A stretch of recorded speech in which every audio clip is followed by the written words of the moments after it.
हम दोनों को बिल्कुल भी अजीब नहीं लगा और न ही हम शर्माए। और आखिर हमारा इंतजार भी खत्म हुआ।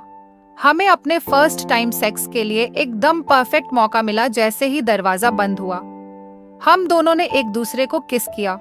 हम दोनों को जोर से हंसी आ गई। इसके बाद हम दोनों सोफे से बेड की तरफ गए और बेसब्री के साथ एक दूसरे के कपड़े उतारे। चलो शुरू करते हैं, उसने कहा। हाँ, मेरे भी मुंह से निकला। और इसी के साथ कुछ अजीब सी बातें होने लगी। सबसे पहले तो कंडोम निकालते हुए ही उसके हाथ से वो फिसलकर बेड के किनारे की तरफ गिर गया। हम दोनों को टार्च की मदद से उसे निकालना पड़ा।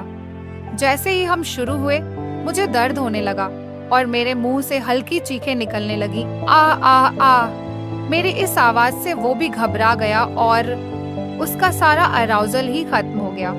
तो हमें सब कुछ दोबारा शुरू करना पड़ा, एकदम शुरू से। लेकिन फिर मेरी चीख निकल गई और फिर वही सब हो गया। जब तक हमने इस पूरे प्रोसेस को तीसरी और चौथी बार शुरू करते, मैं दर्द के बारे में सोचकर ही इतना घबरा जाती थी, जैसे कोई नया नया ड्राइवर डर के मारे खाली सड़क पर भी बिना किसी इंसान, बिना किसी ट्रैफिक सिग्नल के भी बार बार हॉर्न मारता है। मेरी चीख निकल जाती थी और वो मुझे दर्द पहुंचाने के ख्याल से ही घबरा जाता था। और जब तक वो दोबारा मूड में आता था, मेरा मूड ऑफ हो चुका होता था। ये बात आज से 10 साल पहले की है, जब आप भारत में आसानी से सेक्स के दौरान लगाया जाने वाला कोई स्टफ, यहाँ तक कि लुब्रिकेटेड कंडोम्स नहीं खरीद सकते थे। कम से कम मेरे उस छोटे से होम टाउन में तो नहीं। हमने सोचा कि हम वैसलीन या ऑलिव ऑयल का ही इस्तेमाल कर लेते हैं, लेकिन हमने पढ़ा था कि इन दोनों ही चीजों से कंडोम में छेद हो सकते हैं। इसलिए हमने ये आइडिया छोड़ दिया। हम दोनों बेड पर बेवकूफों की तरह बैठे थे, जिन्हें वैसे तो फर्स्ट टाइम सेक्स के बारे में बहुत कुछ पता है, लेकिन प्रैक्टिकली कुछ भी नहीं पता। बहुत सोचने के बाद हम दोनों ने बाथरूम जाकर पानी को एक लुब्रिकेंट की तरह इस्तेमाल करने का फैसला किया। इसके बाद हम दोनों को सिर्फ ये सोचना था कि हम उसके पेरेंट्स को क्या जवाब देंगे जब वो पूछेंगे कि बेड गीला क्यों है। शॉवर के नीचे एक कंफर्टेबल पोजीशन हम दोनों के लिए ही मुमकिन नहीं थी।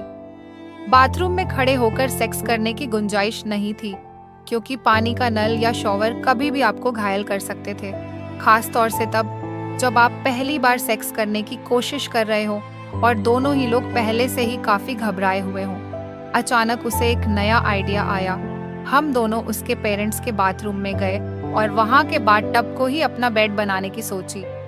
सोचने में तो ये बहुत ठीक आइडिया था, लेकिन असल में बाथटब में खुद को उसके ऊपर सेटल करने के चक्कर में मेरा हाथ साबुन पर गया। साबुन टब में गिरा, साबुन पर मेरा पैर पड़ा और मैं सीधा उसके ऊपर गिरी। मेरी कोहनी ठीक उसके उस सेंसिटिव पार्ट पर लगी जहां बिल्कुल नहीं लगनी चाहिए थी। हमने टब को गुनगुने पानी से भरा और करीब आधा घंटा उसमें बैठे। अब तक हम दोनों पूरी तरह हिले हुए थे। मैं रो चुकी थी, वो अपना प्राइवेट पार्ट पर चोट लगवा चुका था।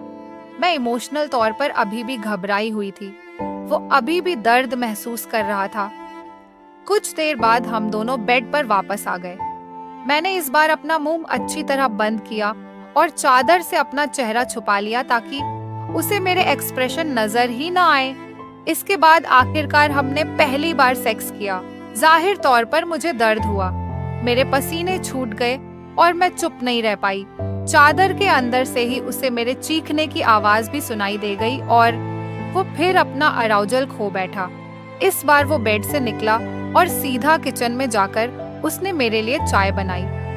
मेरा दर्द और चीखना चिल्लाना सुनने के बाद यह जानकर आप भी हैरान होंगे कि मुझे कोई ब्लीडिंग नहीं हुई, और वो सब इतना ज्यादा दर्दनाक था कि मैं दर्द के अलावा कुछ और महसूस ही नहीं कर रही थी।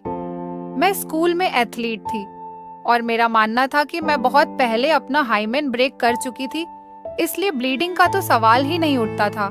इसके अलावा यह उसके लिए भी पहली बार था। उसे सेक्स का कोई अनुभव नहीं था, ये भी नहीं पता था कि सेक्स करते हुए असल में कैसा महसूस होता है।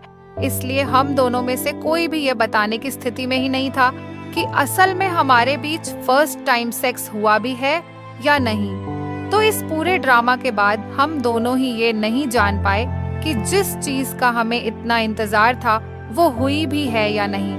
हमारे बीच पहली बार सेक्स हुआ भी है या नहीं। चाय पीते हुए हम दोनों ही इस फैसले पर पहुंचे कि हम दुनिया के सबसे बेवकूफ कपल होंगे, क्योंकि हमें यही नहीं पता था कि हम दोनों ने अपनी वर्जिनिटी एक साथ एक दूसरे के साथ खोई है या नहीं। कई घंटों के बाद जब शाम हुई तो हमने कुछ खाने की सोची और उसके बाद वो मुझे घर छोड़ देगा। जैसा लंच हुआ था वैसा ही डिनर हुआ। हम दोनों ने चुपचाप डिनर किया और हमें नहीं समझ आ रहा था कि एक दूसरे से क्या कहना है। अगर हम अपने दोस्तों को यह बात बताते तो या तो वो हम पर हंसते या शायद हम पर यकीन ही नहीं करते। हम दोनों का वो फेलियर एक साथ होते हुए भी हमारा प्राइवेट फेलियर था। वापस घर आकर मैं बेड पर कई घंटों तक करवटें बदलती रही। मम्मी पापा ने उन फिल्मों के बारे में पूछा जो मैंने सारा दिन देखी। मैंने कहा कि सब बकवास थी। आधी रात को जब मैं बाथरूम गई तो मैंने देखा कि मुझे ब्लीडिंग हो रही है। मैंने फौरन उसे फोन मिलाया। सुनो, मैंने फुसफुसाकर कहा। मेरी आवाज बाथरूम में गूंज रही थी।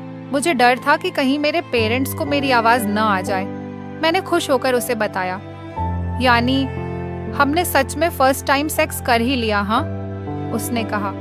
हाँ, कूल, बहुत थकाया, लेकिन जो हुआ बहुत सही था। मेरी जोर से हंसी निकल गई। मैंने सुना उसे भी हंसी आ गई। उसने कहा, उम्मीद है अगली बार हम ठीक से करेंगे। तो यह था मेरा वो फर्स्ट टाइम सेक्स।